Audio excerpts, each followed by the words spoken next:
with our literature reading for tonight. And I want to welcome you all to the live. So let's put a little bit of light on the old-fashioned way with our candles. Okay. We have 3 of them. And we appreciate the light.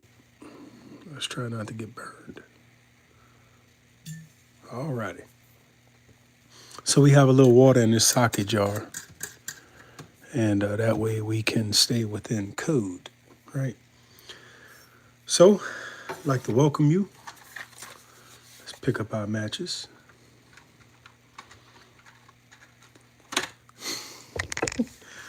I hung up the Pause and Play NOLA signage, so it's, let's figure these candles out.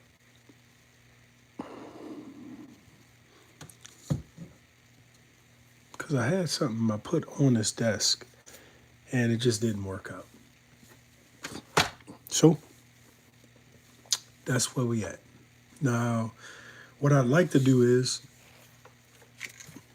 pardon me, I'm getting ahead of myself. So I'm drinking a little coffee tonight. And it's nice and hot, just like I like it. So we're going to read this publication. Let me get a little light over here because I want to tell you about this particular book. And one day I'll get the lighting together. But this publication that I have in my hand, this is Solomon Northups Autobiography. He wrote it very shortly after he was freed from slavery. And it is a very, very, very, very good book. One of the things that, well, before I tell you about the book, let me tell you about this book. So this book was the personal copy of a very good friend of mine. And she was an elderly lady that I helped out. I did odds and ends around her house, cut her grass, painted, tinkered. When she wanted to bounce ideas off of me, she'd call me, we'd talk. And I really thought I had more time with her than I really did. Hello, how you doing? Thatcher? So I thought I had more time with her than I did. But one day, it was real late, and I was at her house working, and I was just about to go, and she showed me this book. And she told me, she said, I really want you to read this book. So I told her, I think they have a movie about that, which I had never seen the movie. And she said, no, but I want you to have this book. So I promised her, I'm doing well. Thank you for asking. Thank you for asking. How are you this evening? So she said, well, I want you to have the book. And so I told her I would read it and thank you. And so I actually loaned this book to a friend of mine to read. And while it was in his possession, my elderly friend, she passed away. And I wanted to ask my friend so bad for the book back, and because this is all I have other than memories to remember her. But this book is one of the best books I've ever read. And this book is what makes it so amazing is the fact that the man himself wrote it. And what's so interesting about it is this is a piece of literature where the main character, Mr. Northup, he was born a free person of color, and he was a musician, he was a husband, he was a father, he was a lot of different things, but he was basically tricked, and as a result of being tricked, he was actually human trafficked. Now, what's interesting about this book also is he explains the whole experience of being enslaved. But he also talks about it from a standpoint of education and intellect, but also from a standpoint of love. One of the most amazing things about his story is him being a free person and now being enslaved and becoming property of many different masters, it never broke him. He had no hatred, he had no malice, he was not bitter. And when you read this book, that comes across very crystal clear. And I never met this man, obviously, but I love him. And so this book is an amazing real life story of someone who never was broken or gave up. And so this is a real privilege for me to be able to read this book to you, the audience. So I thank you for tuning in. And, I guess we're going to get started with the reading. So thank y'all so much for joining. And I want to start by just letting you know this particular publication explains a lot about life at that time.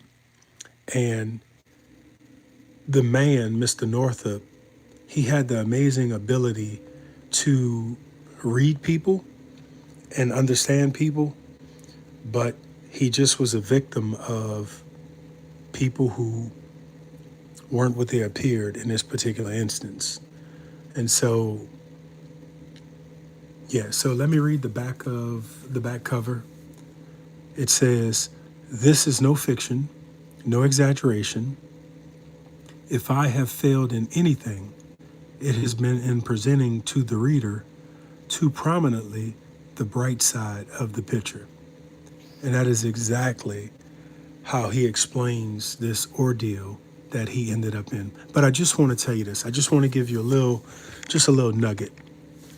So this man, Mr. Northup, he had a family, and he was abducted, kidnapped, human trafficked. And when he was actually rescued and sent back to his family, just imagine walking through the front door of your house and you seeing your babies, now adults with babies, seeing your wife who you haven't hugged or smelled in over 12 years. 12 years. And then when you get home, the first thing you do is you apologize to your family for not being there. I think that is a testament to just who the man was. And also, it's a testament to the fact that no matter what situation we are in, we can endure.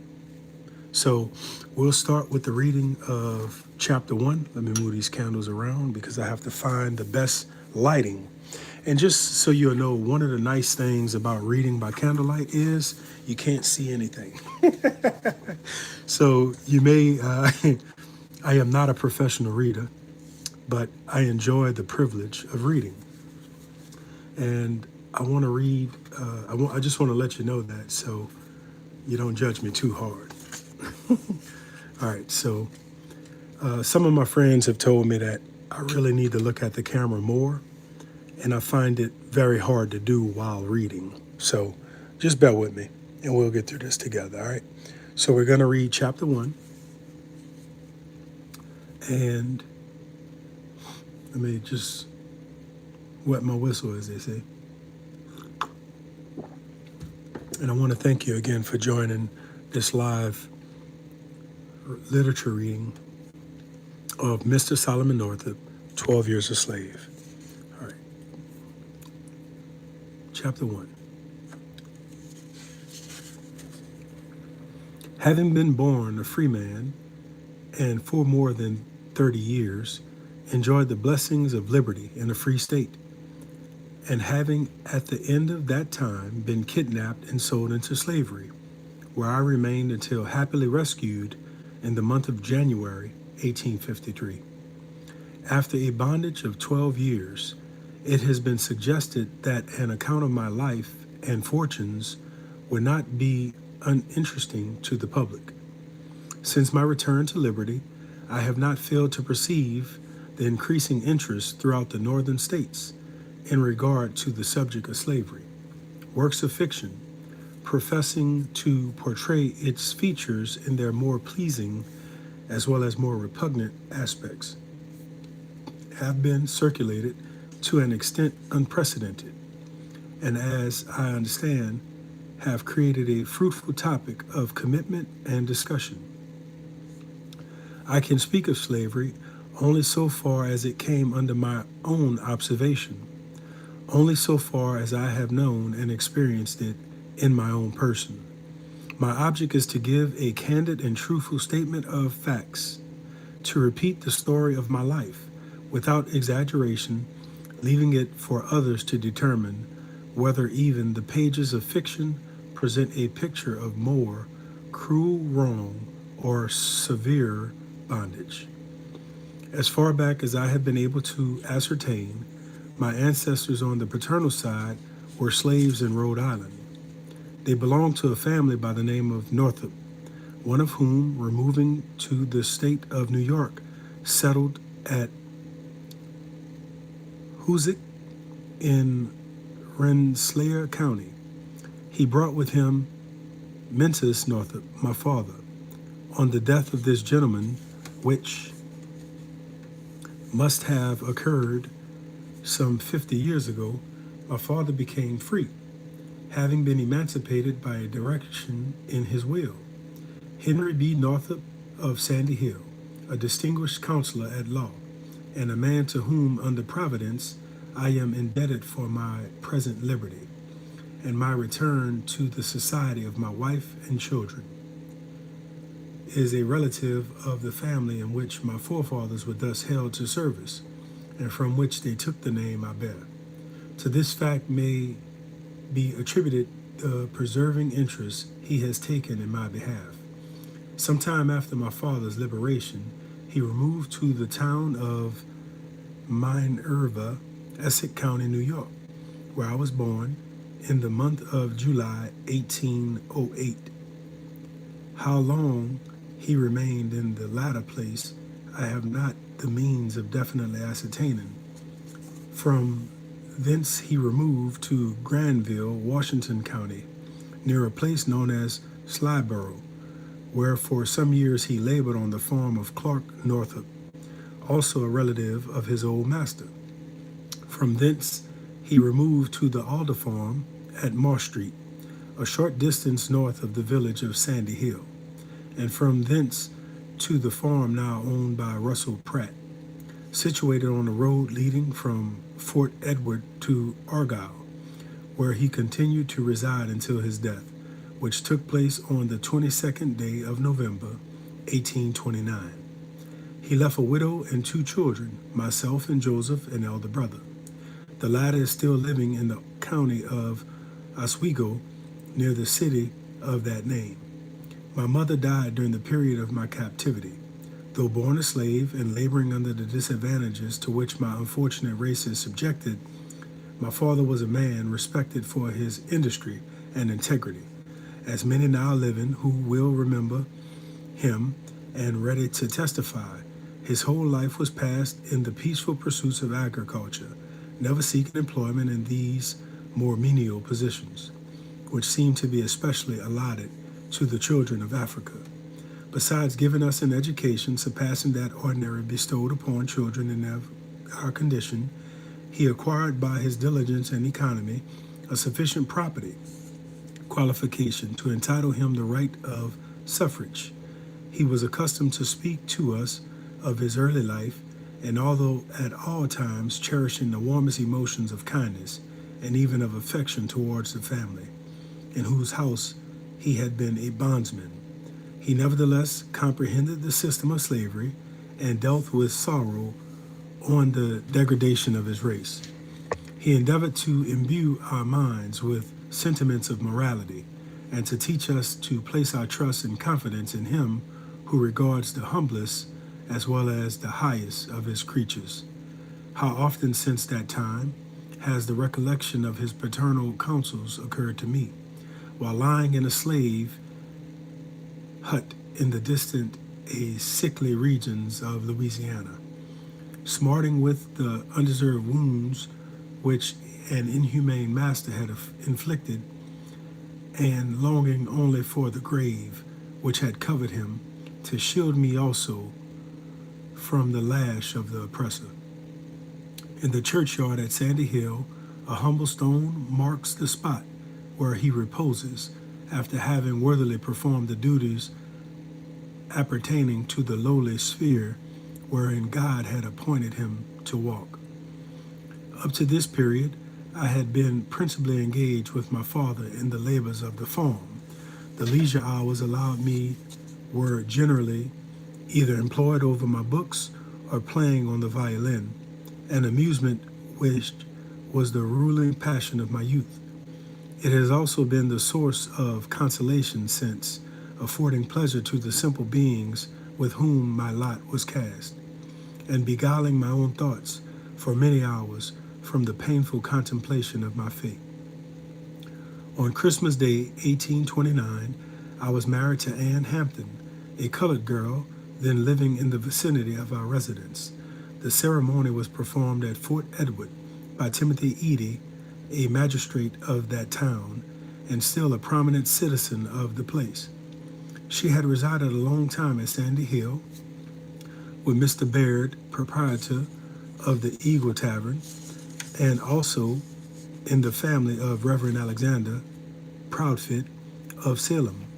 This gentleman for many years had presided over the Presbyterian Society at the latter place, and was widely distinguished for his learning and piety.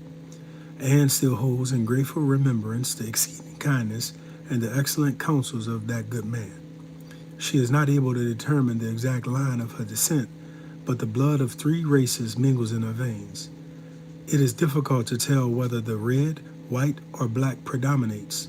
The union of them all, however, in her origin, has given her a singular but pleasing expression, such as is rarely to be seen. Though somewhat resembling, yet she cannot properly be styled a quadroon, a class to which I have omitted to mention my mother belonged.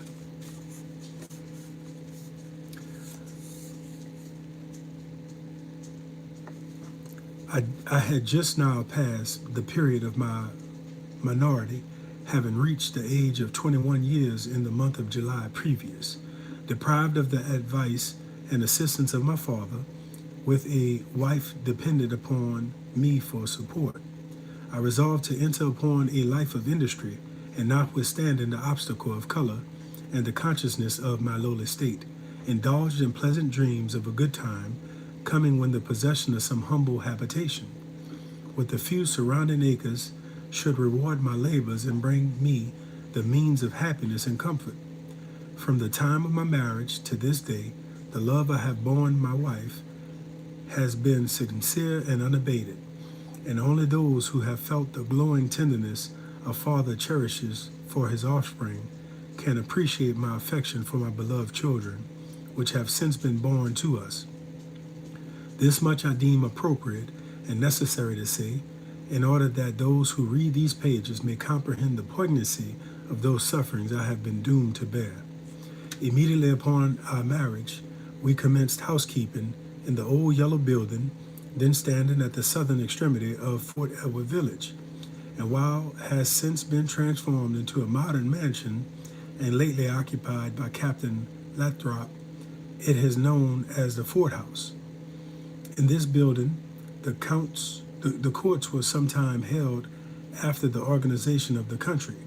It was also occupied by the Bourguignon in 1777, being situated near the old fort on the left bank of the Hudson.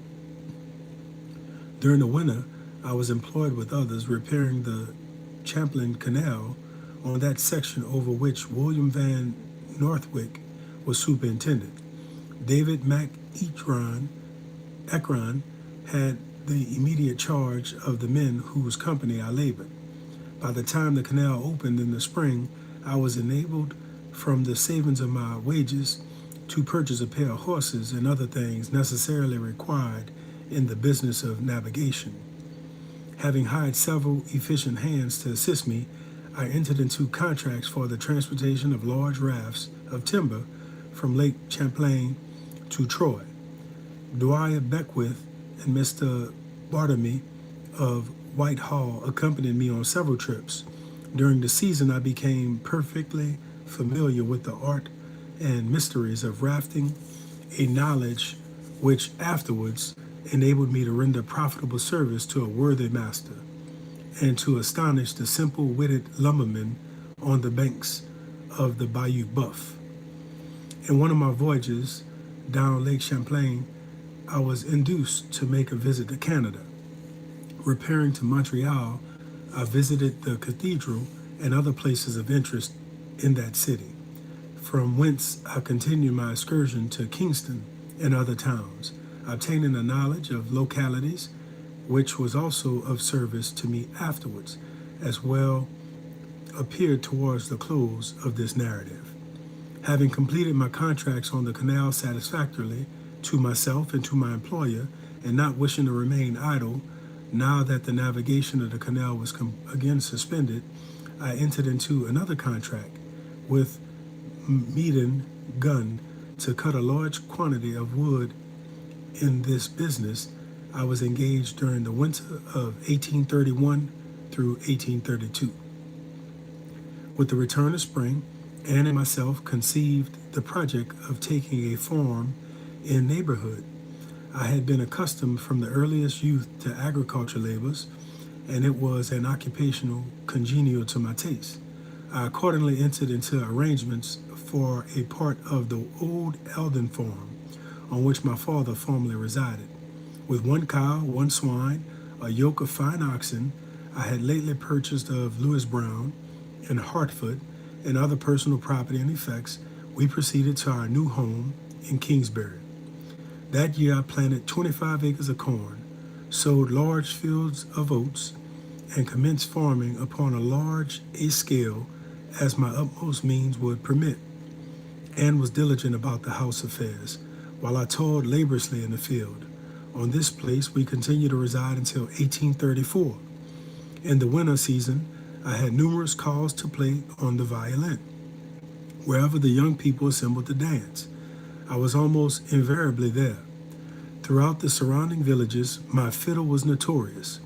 Anne, also during her long residence at the Eagle Tavern, had become somewhat famous as a cook. During court weeks and on public occasions, she employed high wages in the kitchen at Sherrill's Coffee House. We always returned home from the performance of these services with money in our pockets, so that with fiddling, cooking, and farming, we soon found ourselves in the possession of abundance, and in fact, leading a happy and prosperous life.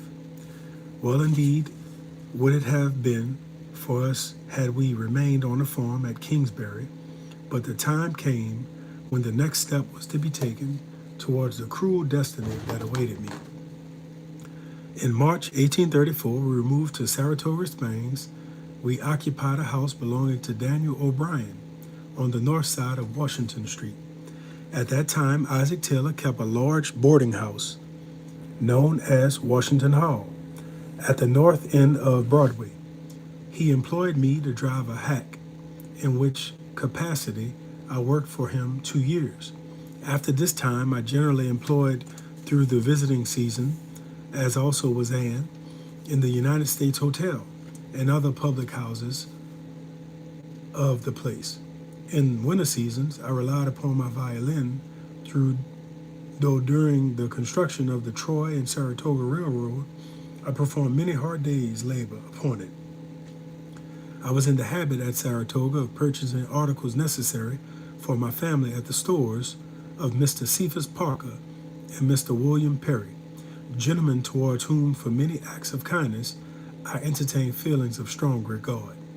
It was for this reason that 12 years afterwards I caused to be directed to them the letter, which is hereinafter inserted, and which was the means in the hands of Mr. Northup of my fortunate deliverance.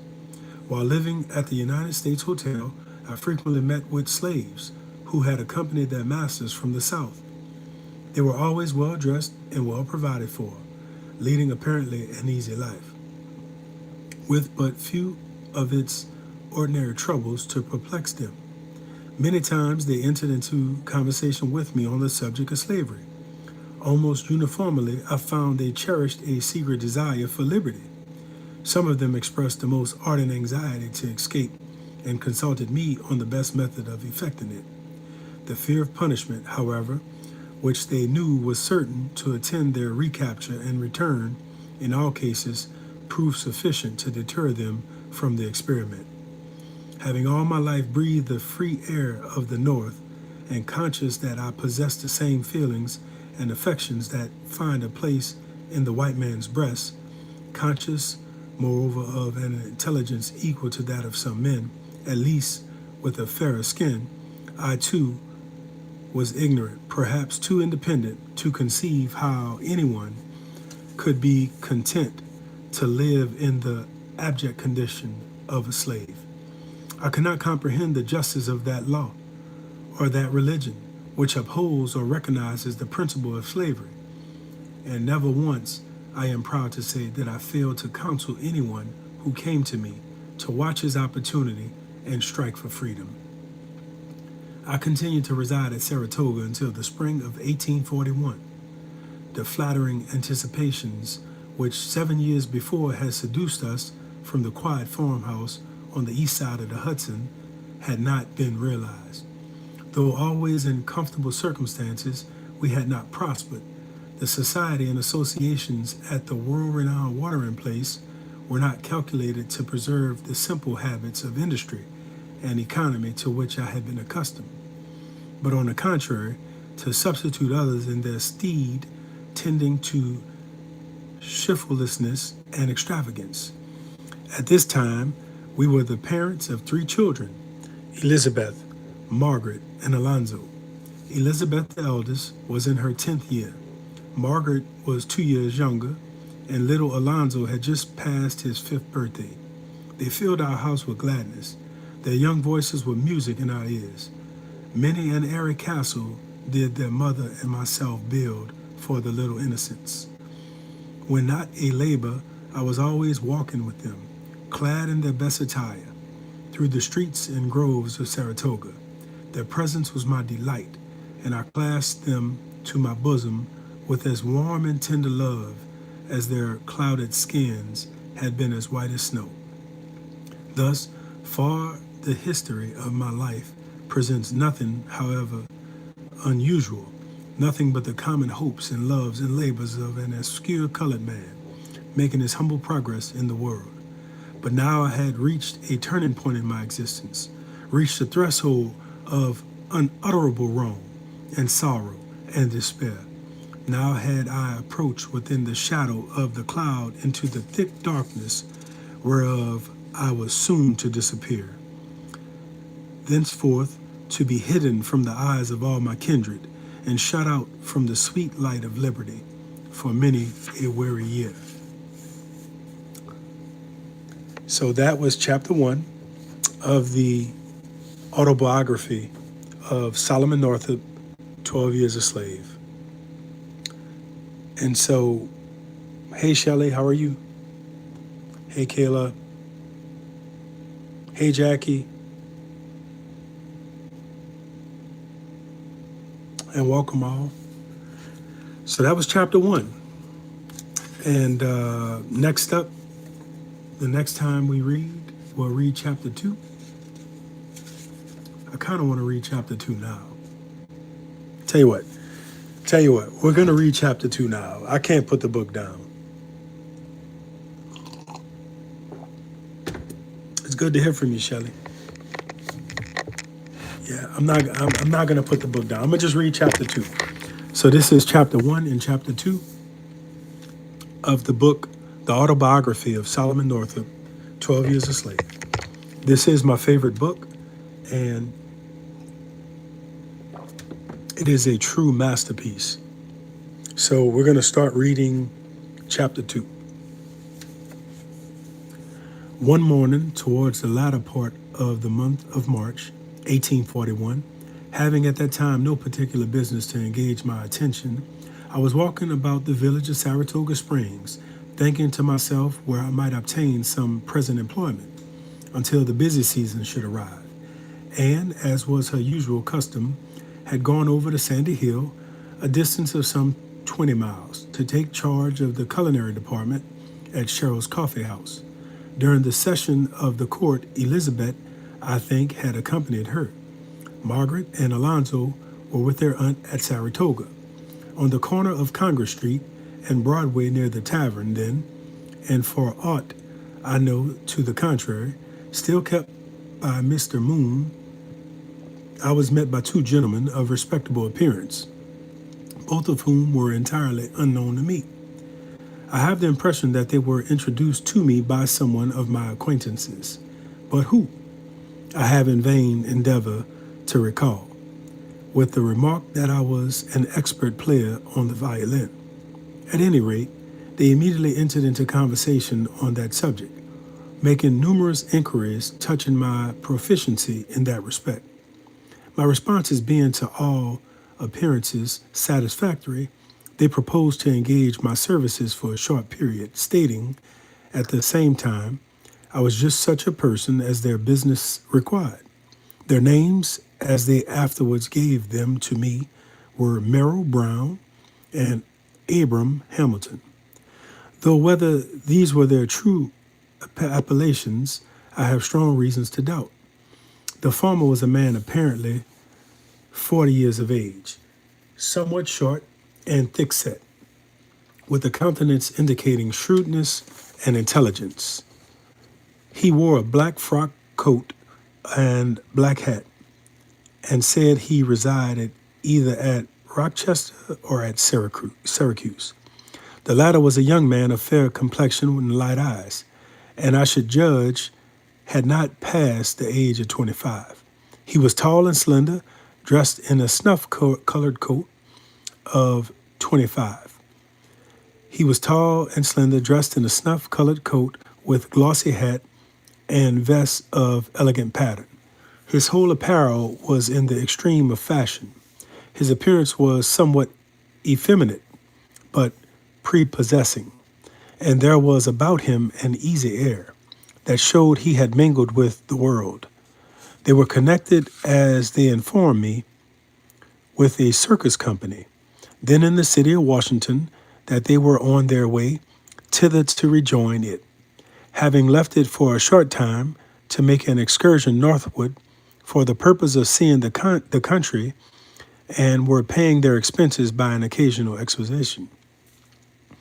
They also remarked that they had found much difficulty in procuring music for their entertainments, and that if I would accompany them as far as New York, they would give me $1 for each day's services and $3 in addition for every night I played at their performances, besides sufficient to pay the expenses of my return from New York to Saratoga.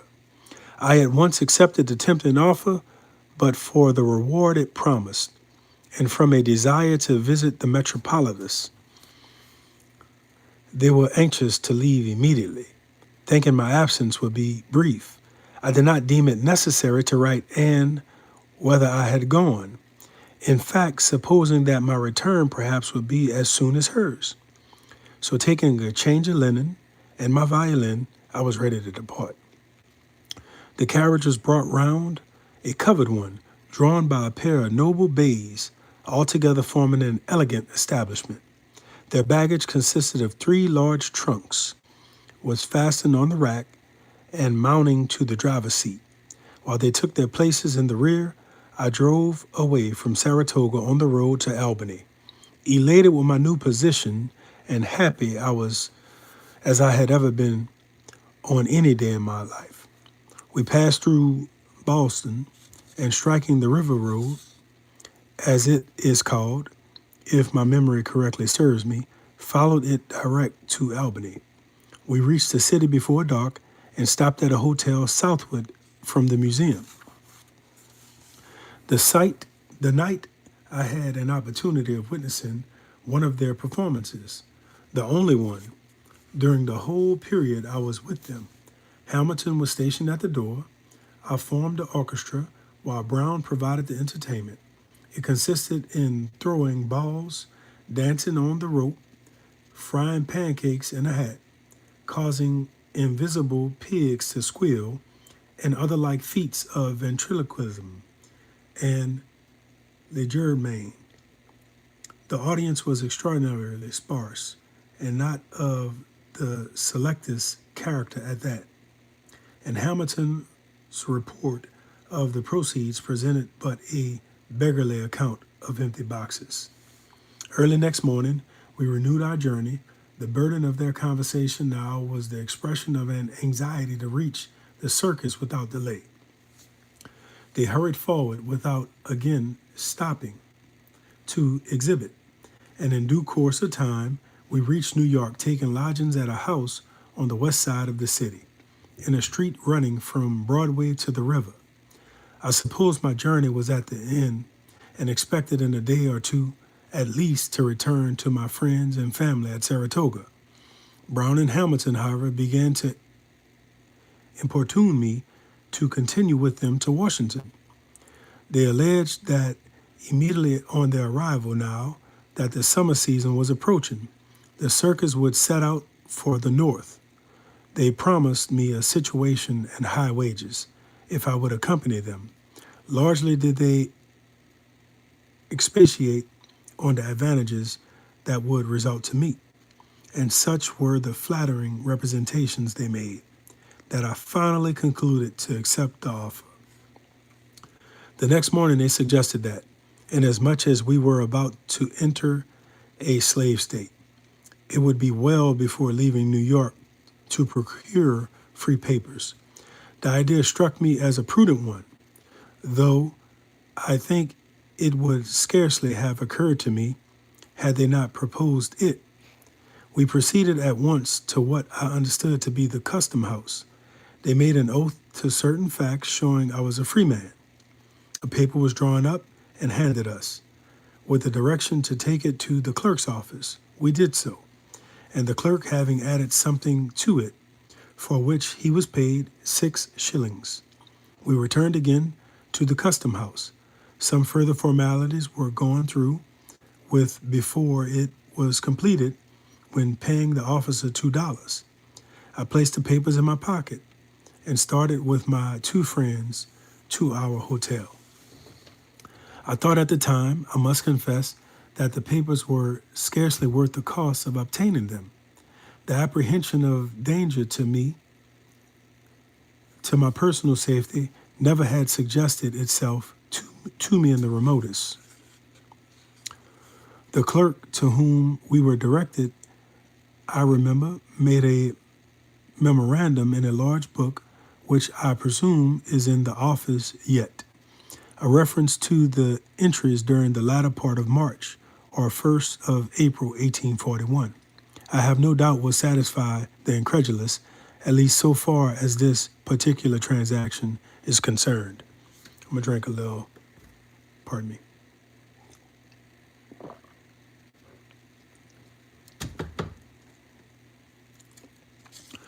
With the evidence of freedom in my possession, the next day, after our arrival in New York, we crossed the ferry to Jersey City and took the road to Philadelphia.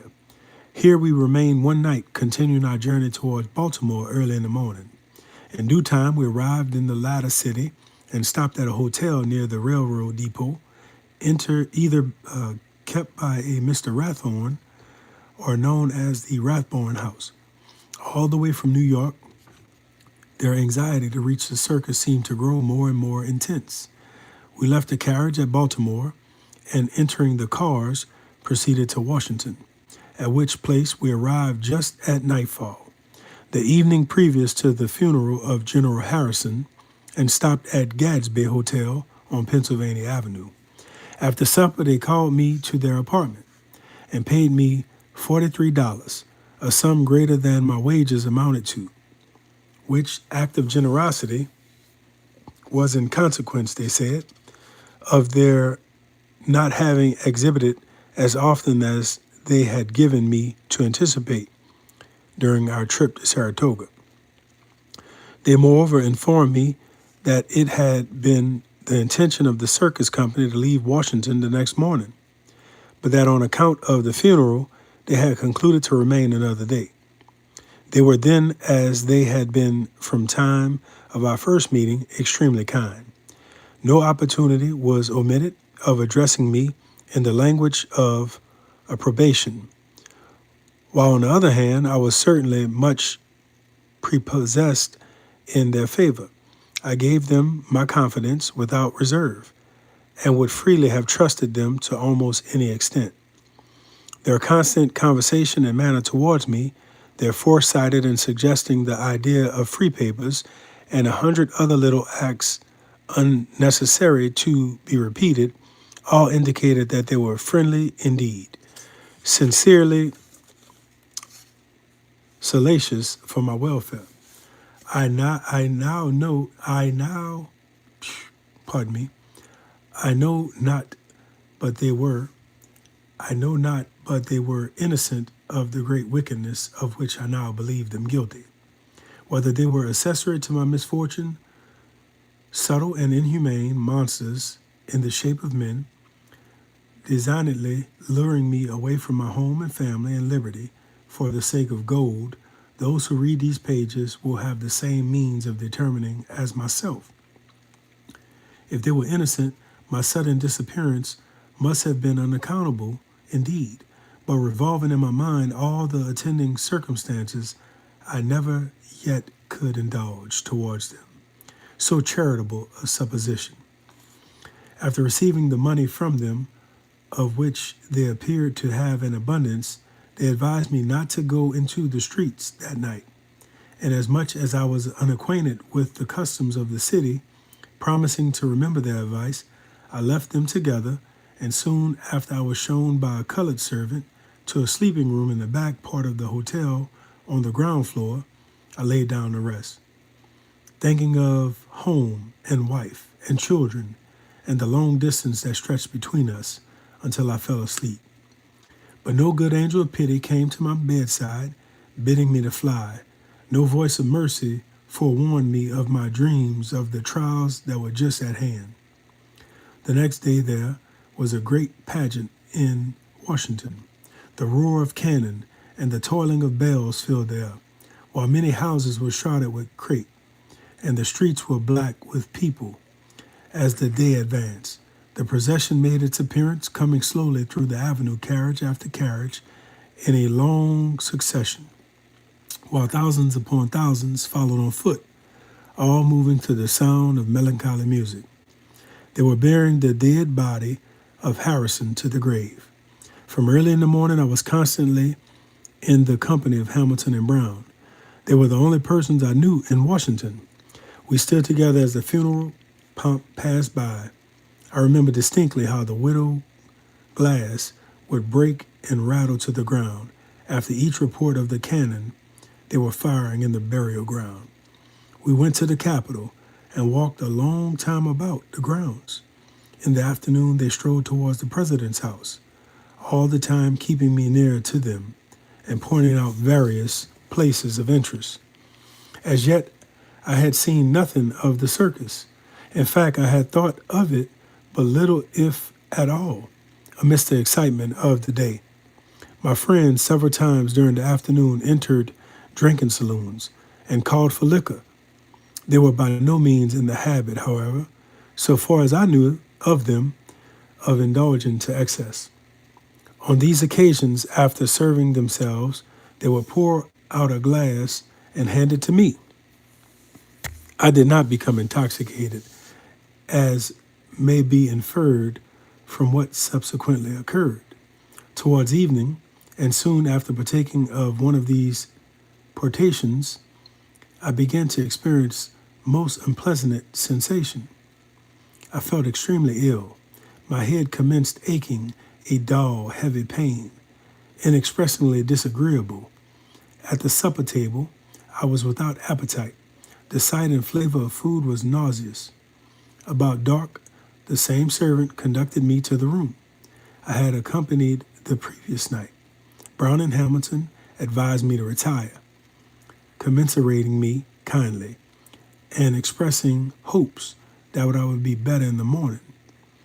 Divesting myself of coat and boots merely, I threw myself upon the bed.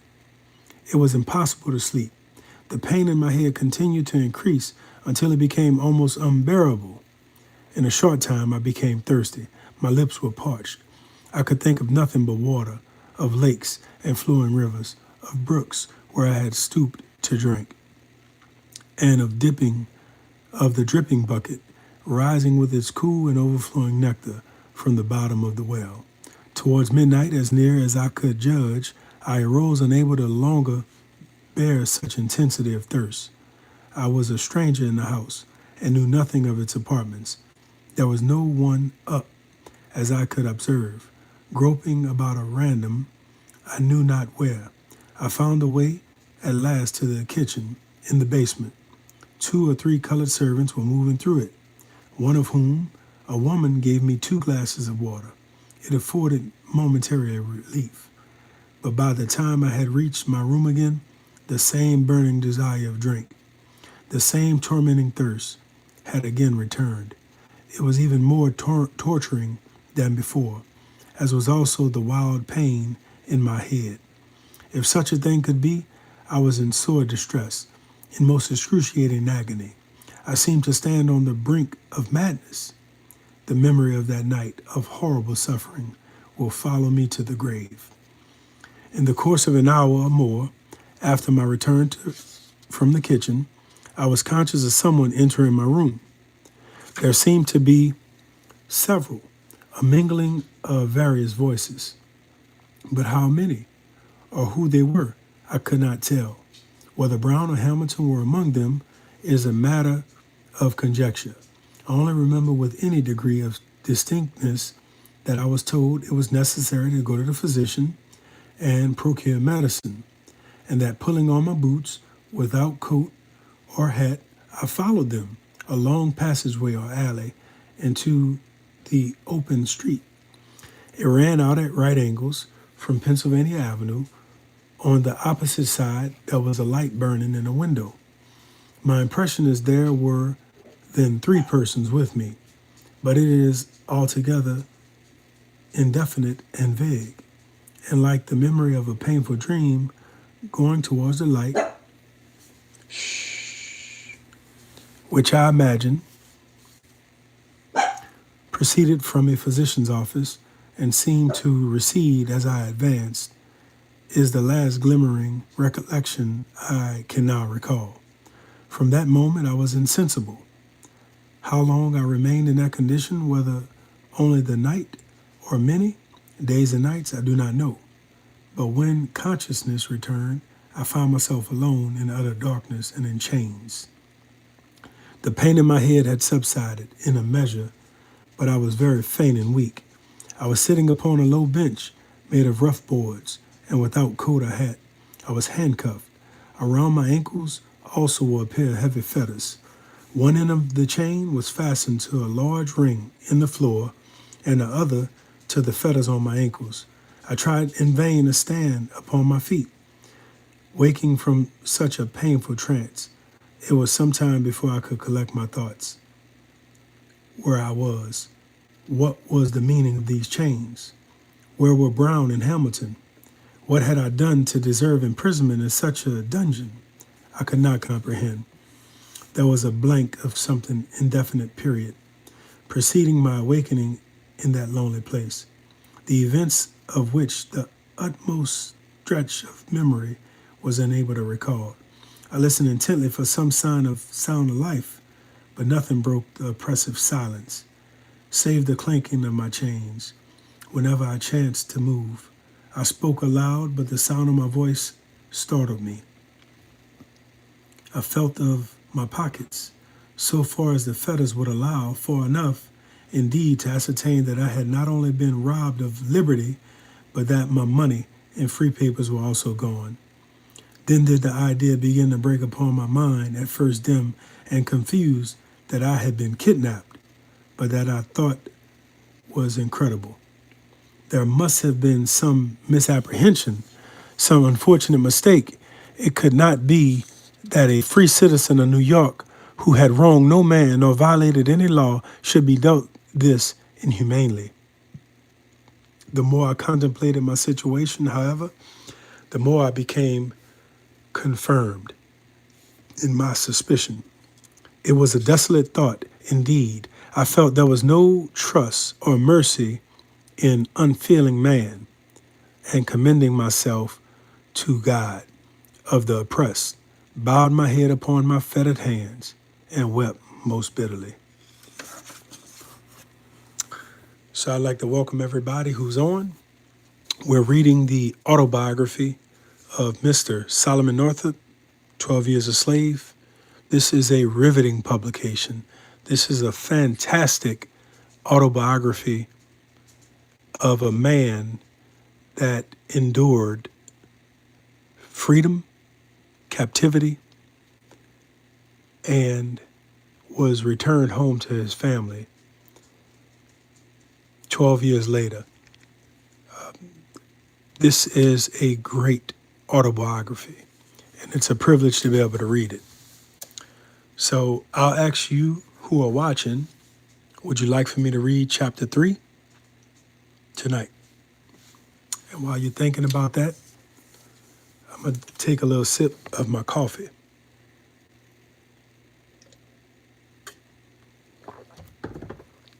Because I am rather parched.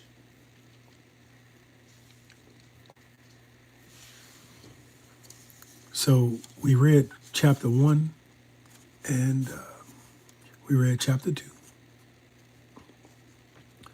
So in chapter 1, I'll just do a little recap of chapter 1. So in chapter 1, Mr. Northup explains of his father and mother. He also explains of where he's from. And he explains of his wife and his children and his occupation of him and his wife and his children, him and his wife. And he gets this business proposition. And so he takes the proposition and he goes abroad. And it was supposed to be a short trip, but it ended up being a little longer. So I'm going to read chapter 3. So in chapter 2, that's where he realizes after getting sick, and he wakes up in chains in a dungeon. So, all right, we'll read chapter 3.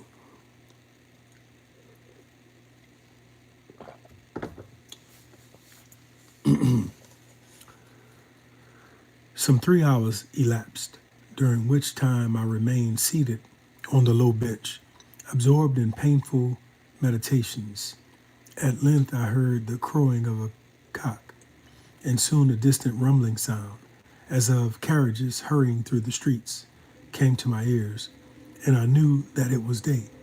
No ray of light, however, penetrated my prison.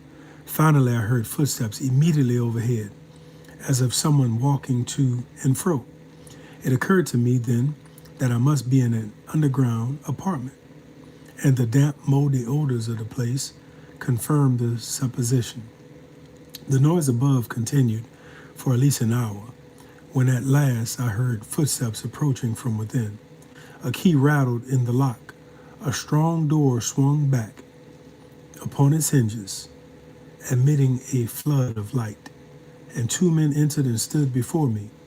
One of them was a large, powerful man, 40 years of age, perhaps with dark, chestnut-colored hair, slightly interspersed with gray. His face was full, his complexion flush, his features grossly coarse, expressive of nothing but cruelty and cunning. He was about 5 feet 10 inches high, of full habit, and without prejudice. I must be allowed to say was a man whose whole appearance was sinister and repugnant. His name was James H. Birch, as I learned afterwards, a well-known slave dealer in Washington, and then or lately connected in business as a partner with Theophilus Freeman of New Orleans. The person who accompanied him was a simple lackey named Ebenezer Radburn, who acted merely in the capacity of turnkey. Both of these men are still live in Washington, or did at the time of my return through that city from slavery in January last.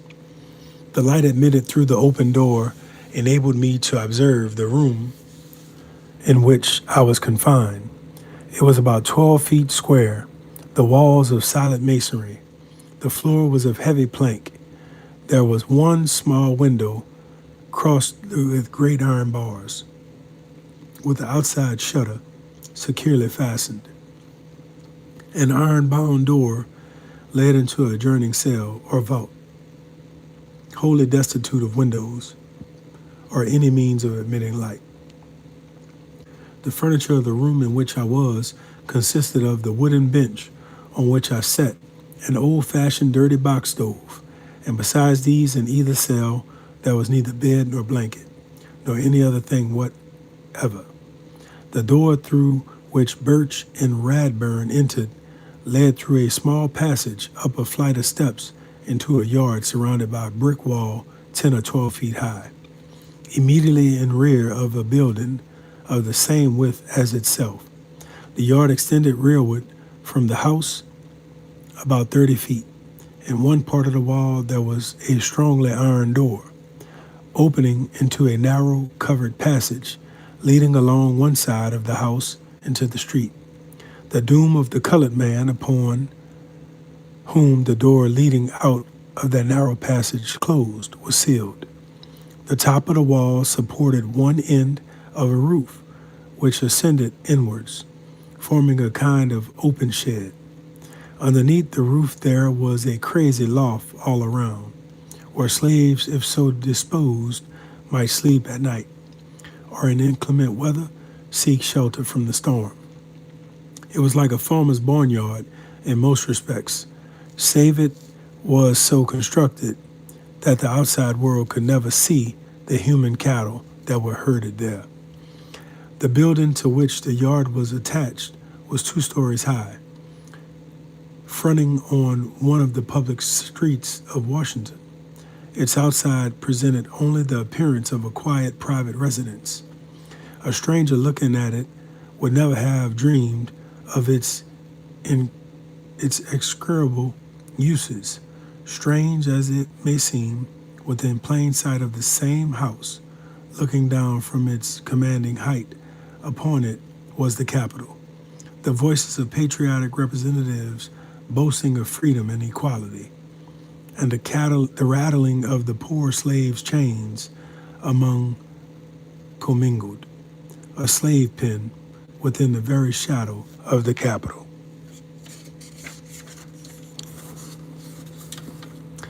Such a correct description as it was in 1841 of William's slave pen in Washington, in one of the cellars of which I found myself so unaccountably confined. "Well, my boy, how do you feel now?" said Birch, as he entered through the open doors. I replied that I was sick, and inquired the cause of my imprisonment. He answered that I was his slave, that he caused my imprisonment.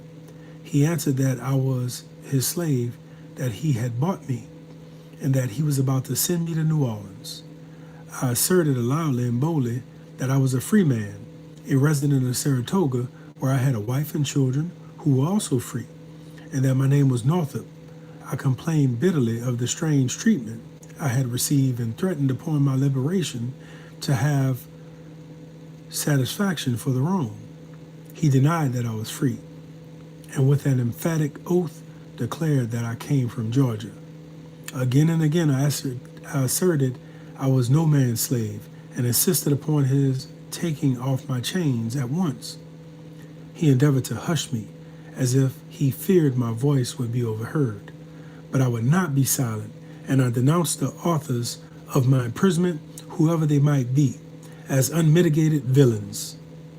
Finding he could not quiet me, he flew into a towering passion with blasphemous oaths. He called me a black liar, a runaway from Georgia, and every other profane and vulgar epithet that had the most indecency fancy could conceive. During this time, Radburn was standing silently by. His business was to oversee this human, or rather inhuman, stable, receiving slaves, feeding and whipping them at the rate of 2 shillings a head per day. Turning to him, Birch ordered a paddle and a cat o' nine tails to be brought in. He disappeared and in a few moments returned with these instruments of torture. The paddle, as it is termed in slave beating parlance, or at least the one with which I first became acquainted, and of which I now speak, was a piece of hardwood board, 18 or 20 inches long, molded to the shape of an old-fashioned pudding stick or ordinary oar. The flattened portion, which was about the size and circumference of 2 open hands, was bored with small auger in numerous places. The cat was a large rope of many strands, the strands unraveled and a knot tied at the extremity of each. As soon as these formidable whips appeared, I was seized by both of them and roughly divested of my clothing. My feet, as has been stated, were fastened to the floor.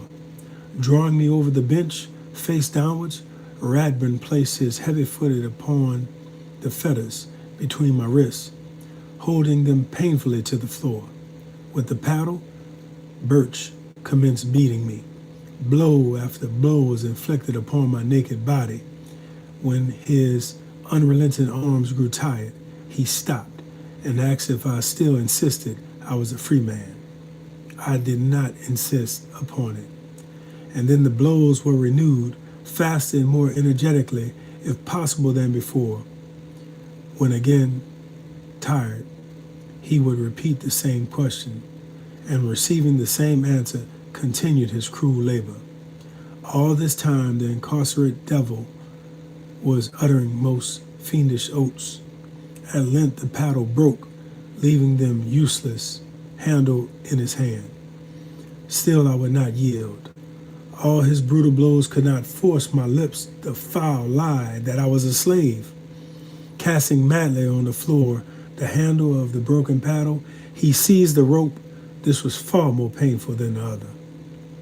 I struggled with all my power, but it was in vain. I prayed for mercy, but my prayers only answered with imprecations and with stripes.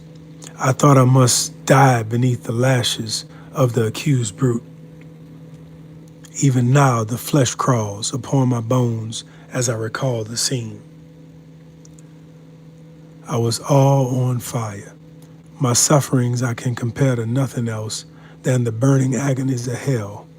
At last I became silent to his repeated questions. I would make no reply. In fact, I was becoming almost unable to speak. Still he plied the lash without stint upon my poor body until it seemed that the lacerated flesh was stripped from my bones at every stroke. A man with a parcel of mercy in his soul would not have beaten even a dog so cruelly.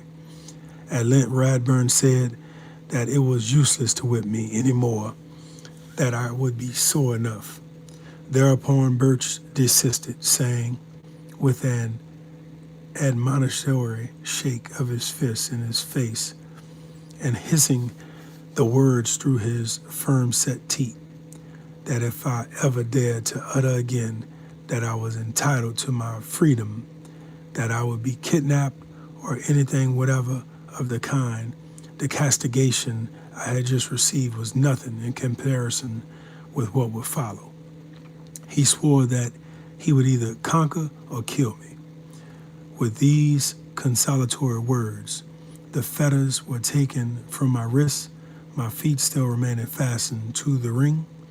The shutter of the little barred window, which had been opened, was again closed, and going out, locking the great door behind them, I was left in the darkness as before.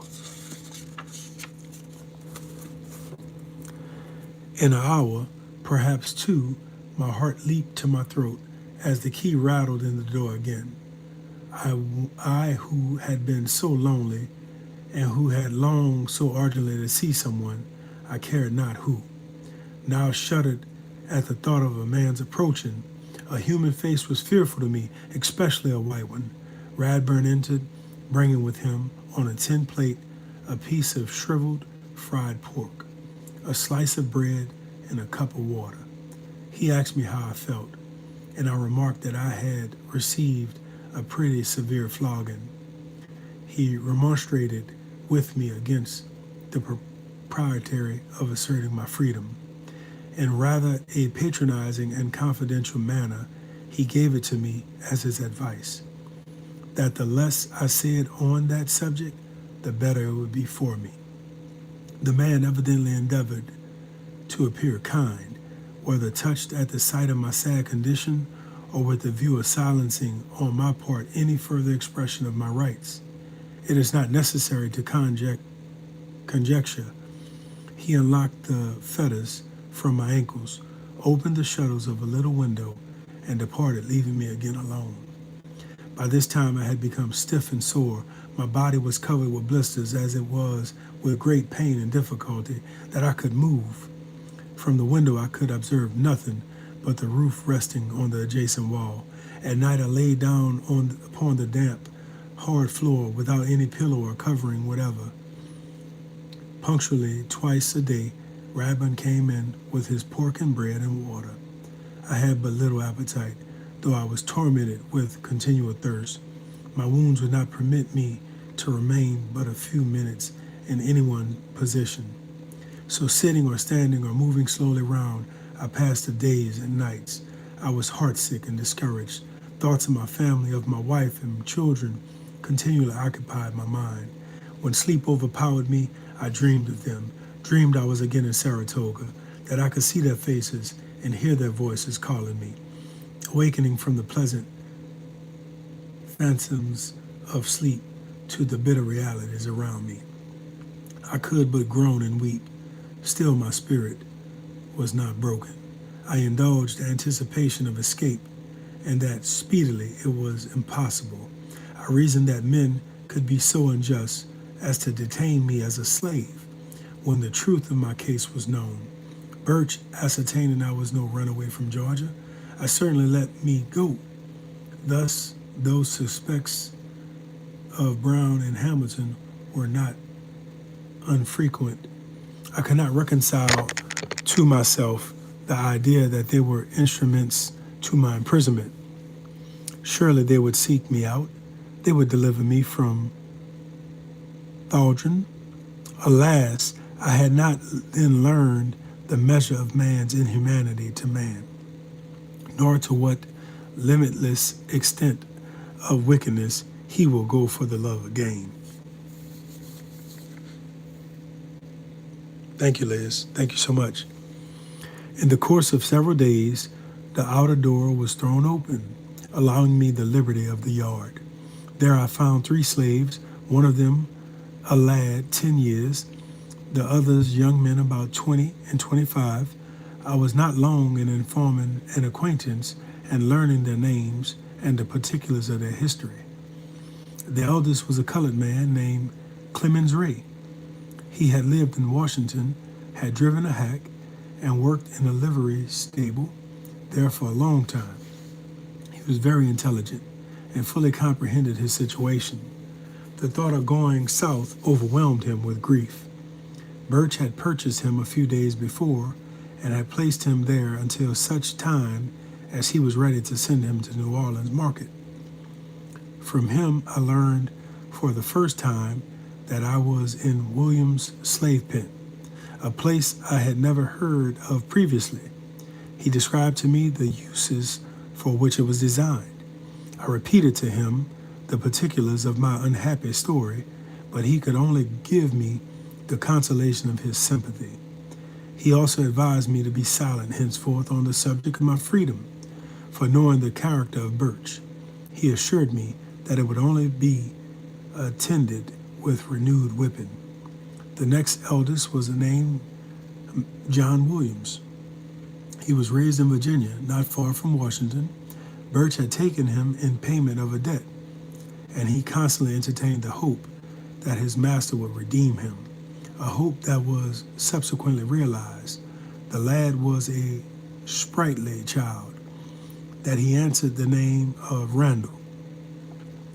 Most of the time he was playing about the yard, but occasionally would cry, calling for his mother and wondering when she would come.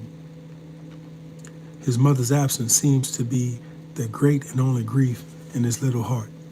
He was too young to relax and realize his condition, and when in the memory of his mother was not in his mind, he amused us with his pleasant pranks.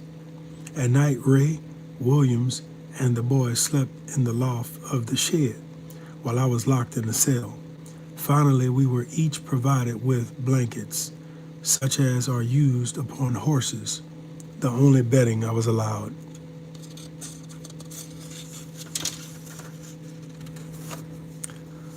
To have for 12 years afterwards. Ray and Williams asked me many questions about New York, how colored people were treated there, how they could have homes and families of their own, with none to disturb or oppress them, and Ray especially sighed continually for freedom. Such conversations, however, were not in the hearing of Birch or the keeper Radburn.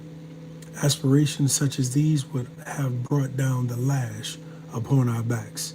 It is necessary in this narrative, in order to present a full and truthful statement of all the principal events in the history of my life, and to portray the institution of slavery as I have seen and known it, to speak of well-known places and of many persons who are yet living. I am and always was an entire stranger in Washington and its vicinity, aside from Birch and Radbourne, knowing no man there, except as I have heard of them through my enslaved companions. What I am about to say, if false, can be easily contradicted. I remained in William's slave pen about 2 weeks. The night previous to my departure, a woman was brought in, weeping bitterly and leading by the hand a little child. They were Randall's mother and half-sister. On meeting them, he was overjoyed, clinging to her dress, kissing the child, and exhibiting every demonstration of delight. The mother also clasped him in her arm, embraced him tenderly, and gazed at him fondly through her tears, calling him by many an endearing name. Emily, the child, was 7 or 8 years old, of light complexion, and with a face of admirable beauty. Her hair fell in curls around her neck, while the style and richness of her dress and the neatness of her whole appearance indicated that she had been brought up in the midst of wealth. She was a sweet child indeed. The woman also was arrayed in silk, with rings upon her fingers and gold ornaments suspended from her ears. Her air and manners, the correctness and propriety of her language, all showed evidently that she had been sometimes stood above the common level of a slave. She seemed to be amazed at finding herself in such a place as that. It was plainly a sudden and unexpected turn of fortune that brought her there. Filling the air with her complainings, she was hustled, with the children and myself, into the cell. Language can convey but an inadequate expression of the lamentations to which she gave incessant utterance. Throwing herself upon the floor and encircling the children in her arms, she poured forth such touching words as only maternal love and kindness can suggest. They nestled closely to her arms, as if only was there any safety or protection. At last they slept, their heads resting upon her lap. While they slumbered, she soothed the hair back from their little foreheads and talked to them all night long. She called them her darlings, her sweet babies, poor innocent things that knew not the misery they were destined to endure. Soon they would have no mother to comfort them. They would be taken from her. What would become of them? Oh, she could not live away from her little Emmy and her dear boy. They had always been good children and had such loving ways. It would break her heart God knew, she said, if they were taken from her, and yet she knew they meant to sell them, and maybe they would be separated and could never see each other anymore. It was enough to melt a heart of stone to listen to the painful expression of that desolate and distracted mother. Her name was Eliza, and this was the story of her life, as she afterwards related. She was the slave of Elisha Berry, a rich man, living in the neighborhood of Washington. She was born, I think she said, on his plantation. Years before, he had fallen into dissipated habits and quarreled with his wife. In fact, soon after the birth of Randall, they separated, leaving his wife and daughter in the house they had always occupied. He erected a new one nearby, and on the estate, into the house, he brought Eliza, and on condition of her living with him, she and her children were to be emancipated. She resided with him there 9 years, with servants to attend upon her, and provided with every comfort and luxury of life. Emily was his child. Finally, her young mistress, who had always remained with her mother at the homestead, married a Mr. Jacob Brooks. At length, for some cause, as I gathered from her relation, beyond Berry's control, a division of his property was made. She and her children fell to the share of Mr. Brooks during the 9 years she had lived with Mr. Berry. In consequence of the position she was compelled to occupy, she and Emily had become the object of Miss Berry and her daughter's hatred and dislike. Berry himself she represented as a man of naturally a kind heart, who always promised her that she should have her freedom, and who she no doubt were granted to her then, if it were only in his power. As soon as they thus came into the possession and control of the daughter, it became very manifest they would not live long together. The sight of Eliza seemed to be odious to Miss Brooks. Neither could she bear to look upon the child, half-sister, and beautiful as she was. The day she was led into the pen, Brooks had brought her from the estate into the city under pretense that the time had come when her free papers were to be executed, in fulfillment of her master's promise. Elated at the prospect of immediate liberty, she decked herself and little Emmy in their best apparel, and accompanied him with a joyful heart. On their arrival in the city, instead of being baptized into the family of freemen, she was delivered to the trader Birch. The paper that was executed was a bill of sale. The hope of years was blasted in a moment. From the light of most exalting happiness to the utmost depths of wretchedness, she had that day descended. No wonder that she wept, and filled the pen with wailings and expressions of heart-rending woe. Eliza is now dead, far up the Red River, where it pours its waters sluggishly through the unhealthy lowlands of Louisiana. She rests in it, a grave at last, the only resting place of the poor slave. How all her fears were realized, how she mourned day and night, and never would be comforted. How, as she predicted, her heart did not indeed break. With the burden of material sorrow will be seen as the narrative proceeds. So I want to thank y'all for joining. We'll start reading chapter 4 on another episode, but we are reading the autobiography of Solomon Northups, 12 Years a Slave. And if I may,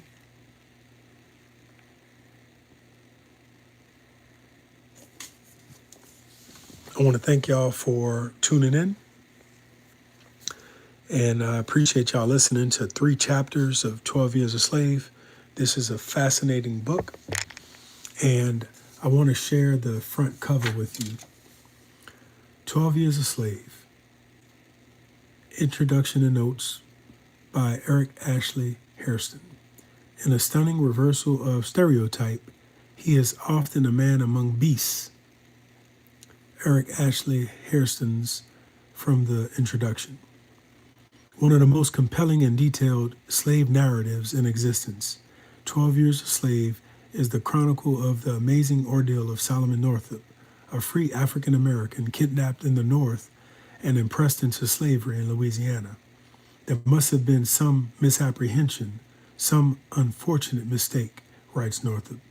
It could not be that a free citizen of New York, who had wronged no man, nor violated any law, should be dealt with this inhumanely.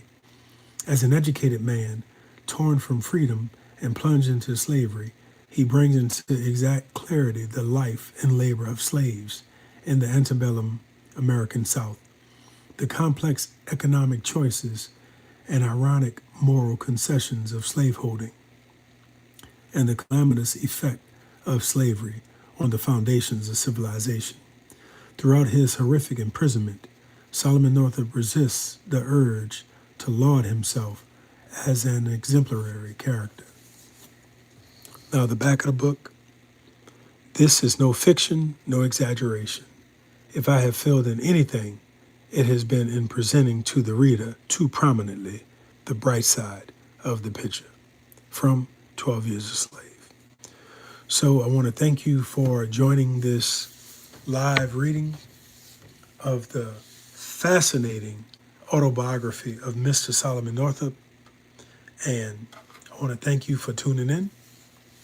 So there's only one thing to do left, and we will put out the candles. Thank y'all for joining, and we're going to read chapter 4 on our next episode. And remember, appreciate y'all tuning in.